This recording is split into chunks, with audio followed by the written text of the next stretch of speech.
ನಮಸ್ಕಾರ ಸ್ನೇಹಿತರೆ, ಮಹಾಚಂದ್ರ ಯೂಟ್ಯೂಬ್ ಚಾನಲ್ಗೆ ತಮ್ಮೆಲ್ಲರಿಗೂ ಆತ್ಮೀಯವಾದಂತಹ ಸ್ವಾಗತ. ಸ್ನೇಹಿತರೆ, ಇವತ್ತು ನಡೆದಂಥ ಅಂದರೆ ಬೆಂಗಳೂರಿನ ತ್ರಿಪುರವಾಸಿನಿ ಬೆಂಗಳೂರು ಅರಮನೆ ಆವರಣದಲ್ಲಿ ನಡೆದಂಥ ಸರ್ಕಾರಿ ನೌಕರರ ಅದರಲ್ಲಿ ಚುನಾಯಿತ ನಿರ್ದೇಶಕರ ಮತ್ತು ಮುಖ್ಯಮಂತ್ರಿ ಮತ್ತು ಉಪಮುಖ್ಯಮಂತ್ರಿಗಳನ್ನು ಒಳಗೊಂಡಂತೆ ಒಂದು ಕಾರ್ಯಾಗಾರವನ್ನು ನಡೆಯಲಾಗಿತ್ತು. ಅದು ಯಶಸ್ವಿಯಾಗಿ ನಡೆದಂಥ ಈ ಸಂದರ್ಭದಲ್ಲಿ ಒಂದು ಪತ್ರಿಕೆ ಪ್ರಕಟಣೆಗಾಗಿ ಕರ್ನಾಟಕ ರಾಜ್ಯ ಸರ್ಕಾರಿ ನೌಕರರ ಸಂಘದಿಂದ ಮಾನ್ಯ ಮುಖ್ಯಮಂತ್ರಿಗಳು ಏನೇನೆಲ್ಲ ನೌಕರರ ಪರವಾಗಿ ಮಾತಾಡಿದ್ದಾರೆ, ಸೊ ಅದ್ರ ಬಗ್ಗೆ ಒಂದಷ್ಟು ಡೀಟೇಲ್ಸನ್ನು ಈಗ ಅಧಿಕೃತವಾಗಿ ಹೊರಡಿಸಿದ್ದಾರೆ. ಸ್ನೇಹಿತರೆ, ಇದು ಇವತ್ತೇ ನಡೆದಿರ್ತಕ್ಕಂಥ ಒಂದು ಕಾರ್ಯಾಗಾರದ ಯಶಸ್ವಿ ಆಯೋಜನೆಯ ಬಗ್ಗೆ ಹೊರಡಿಸಿರ್ತಕ್ಕಂಥದ್ದು ಅಂತಲೇ ಹೇಳ್ಬೋದು.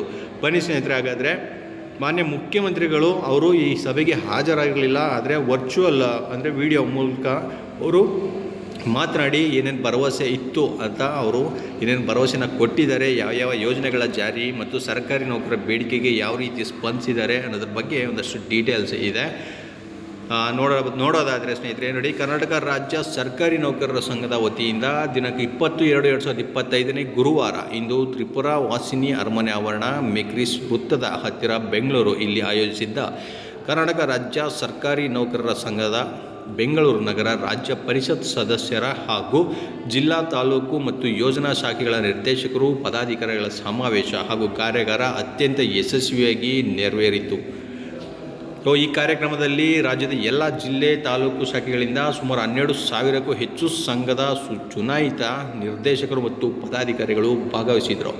ಸನ್ಮಾನ್ಯ ಮುಖ್ಯಮಂತ್ರಿಗಳು ವರ್ಚುವಲ್ ಮೂಲಕ ಸಮಾವೇಶವನ್ನು ಉದ್ದೇಶಿಸಿ ಮಾತನಾಡಿ ಅವರು ಏನೇನು ಹೇಳಿದ್ದಾರೆ, ಏನೇನು ಭರವಸೆ ಕೊಟ್ಟಿದ್ದಾರೆ ಅಂತಂದರೆ ನೋಡಿ, ಮೊದಲನೇದಾಗಿ ತಾನು ಮುಖ್ಯಮಂತ್ರಿಯಾಗಿದ್ದ ಹಿಂದಿನ ಅವಧಿಯಲ್ಲಿ 2018ರಲ್ಲಿ 6ನೇ ವೇತನ ಆಯೋಗ ಜಾರಿಗೆ ತಂದು 30% ವೇತನದಲ್ಲಿ ಹೆಚ್ಚಳವನ್ನು ಮಾಡಿರೋದಾಗಿ ಅವರು ಸ್ಮರಣೆಯನ್ನು ಮಾಡಿಕೊಂಡಿದ್ದಾರೆ. ಹಾಗೂ ಈ ಅವಧಿಯಲ್ಲಿ 2024ರಲ್ಲಿ 7ನೇ ವೇತನ ಆಯೋಗ ಜಾರಿಗೆ ತಂದು 27.5% ವೇತನ ಹೆಚ್ಚಳವನ್ನು ಮಾಡಿರುವುದಾಗಿ ಅದನ್ನು ಕೂಡ ತಿಳಿಸಿದ್ದಾರೆ. ಹಾಗೆ 2015ರಲ್ಲಿ ಸರ್ಕಾರಿ ನೌಕರರು ಹಾಗೂ ಅವರ ಕುಟುಂಬದವರಿಗೆ 7 ಗಂಭೀರ ಕಾಯಿಲೆಗಳಿಗೆ ವೈದ್ಯಕೀಯ ಚಿಕಿತ್ಸೆ ನೀಡುವ ಉದ್ದೇಶದಿಂದ ನಗದು ರಹಿತ ಜ್ಯೋತಿ ಸಂಜೀವಿನಿ ಯೋಜನೆಯನ್ನು ಜಾರಿಗೆ ತಂದಿರೋದನ್ನು ಅವರು ಇಲ್ಲಿ ನೆನಪು ಮಾಡಿದ್ದಾರೆ.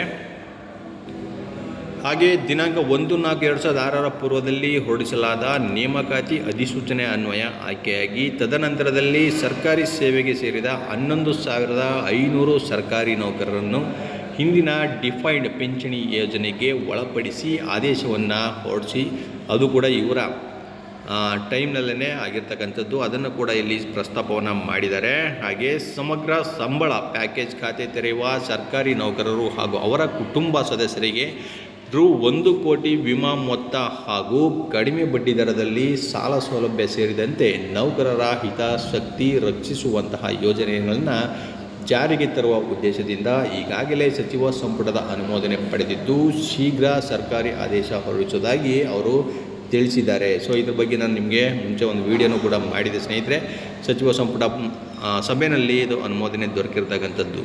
ಹಾಗೆ ಸರ್ಕಾರಿ ನೌಕರರ ಪ್ರಮುಖ ಬೇಡಿಕೆಗಳ ಬಗ್ಗೆ ಏನು ಹೇಳಿದ್ದಾರೆ ಅಂತಂದರೆ ನೋಡಿ, ಅದರಲ್ಲಿ ಮೊದಲನೇದು ಕರ್ನಾಟಕ ಆರೋಗ್ಯ ಸಂಜೀವಿನಿ ಯೋಜನೆ ಇದು ಅನುಷ್ಠಾನಗೊಳಿಸೋದ್ರ ಬಗ್ಗೆ ಅವರು ಏನು ಹೇಳಿದ್ದಾರೆ ಅಂತಂದರೆ, ರಾಜ್ಯ ಸರ್ಕಾರಿ ನೌಕರರು ಮತ್ತು ಅವಲಂಬಿತ ಕುಟುಂಬ ಸದಸ್ಯರಿಗೆ ನಗದು ರಹಿತ ಚಿಕಿತ್ಸಾ ಸೌಲಭ್ಯ ಕಲ್ಪಿಸುವ ಕರ್ನಾಟಕ ಆರೋಗ್ಯ ಸಂಜೀವಿನಿ ಯೋಜನೆ 2022ರಲ್ಲಿ ಸರ್ಕಾರವು ಅನುಮೋದಿಸಿದ್ದು ಸರ್ಕಾರಿ ಆದೇಶವನ್ನು ಹೊರಡಿಸುತ್ತದೆ. ತಾಂತ್ರಿಕ ಕಾರಣದಿಂದ ಈ ಯೋಜನೆ ಅನುಷ್ಠಾನಗೊಳ್ಳದೆ ಬಾಕಿ ಇದ್ದು ಅತಿ ಶೀಘ್ರದಲ್ಲಿಯೇ ಜಾರಿಗೊಳಿಸಲಾಗುವುದಾಗಿ ಅವರು ತಿಳಿಸಿದ್ದಾರೆ. ಹಾಗೆ ಎರಡನೇದು ನೋಡಿ, NPS ರದ್ದುಪಡಿಸಿ OPS ಜಾರಿ ಮಾಡೋದ್ರ ಬಗ್ಗೆ ಹೇಳಿರತಕ್ಕಂಥದ್ದು. ಸಂಘದ ಮನವಿಯಂತೆ ಸರ್ಕಾರಿ ನೌಕರರ ಮಹಾ ಸಮ್ಮೇಳನದಲ್ಲಿ ನೀಡಿದ ಭರವಸೆಯಂತೆ ರಚಿಸಲಾಗಿದ್ದ NPS ಸಮಿತಿಯ ಅಂತಿಮ ಸಭೆ ನಡೆಸಿದ್ದು ಶೀಘ್ರದಲ್ಲಿಯೇ ವರದಿ ಪಡೆದು ಸಮಿತಿಯವರು ನೀಡುವ ವರದಿಯನ್ನು ಪರಿಶೀಲಿಸಿ ಅಧಿಕಾರಿಗಳೊಂದಿಗೆ ಚರ್ಚಿಸಿ ಹಾಗೂ ಪ್ರಣಾಳಿಕೆಯಲ್ಲಿ ನೀಡಿರುವ ಭರವಸೆಯಂತೆ OPS ಜಾರಿಗೊಳಿಸಲು ಕ್ರಮ ಕೈಗೊಳ್ಳುವುದಾಗಿ ಅವರು ತಿಳಿಸಿದರು. ಮತ್ತು ಪಕ್ಷದ ಚುನಾವಣಾ ಪ್ರಣಾಳಿಕೆಯಲ್ಲಿ ತಿಳಿಸಿದ್ದಂತೆ ತಮ್ಮ ಬೇಡಿಕೆಗಳನ್ನು ಈಡೇರಿಸುವಲ್ಲಿ ನಮ್ಮ ಸರ್ಕಾರ ಬದ್ಧವಾಗಿರುವುದಾಗಿ ತಿಳಿಸಿ ಸಮಾವೇಶ ಯಶಸ್ವಿಯಾಗಿ ಜರುಗಲೆಂದು ಶುಭ ಹಾರೈಸಿದರು. ಸೊ ಎಲ್ಲ ಬೇಡಿಕೆಗಳಿಗೆ ಒಂದು ಪರವಾಗಿ ಅವರು ಮಾತಾಡಿರ್ತಕ್ಕಂಥದ್ದು ಸರ್ಕಾರಿ ನೌಕರರ ಪರವಾಗಿ ಅಂದರೆ ಎಲ್ಲ ಜಾರಿಗೊಳಿಸ್ತೀವಿ ಅಂತಲೇ ಹೇಳ್ತಾ ಬಂದಿದ್ದಾರೆ ಈ ಸಮಾವೇಶದಲ್ಲಿ. ಸೊ ಇದರ ಮುಂದೆ ಏನು ತೀರ್ಮಾನವನ್ನು ಕೈಗೊಳ್ಳಲಾಗುತ್ತೆ, ಎಷ್ಟು ಬೇಗ ಮಾಡಲಾಗುತ್ತೆ ಅಂತ ಕಾದು ನೋಡಬೇಕು ಸ್ನೇಹಿತರೆ. ಸೊ ಇದಿಷ್ಟು ಇವತ್ತಿನ ಮಾಹಿತಿ. ಮತ್ತಷ್ಟು ಮುಂದಿನ ವೀಡಿಯೋನಲ್ಲಿ ನಾನು ಭೇಟಿ ಮಾಡ್ತೇನೆ. ನಮಸ್ಕಾರ.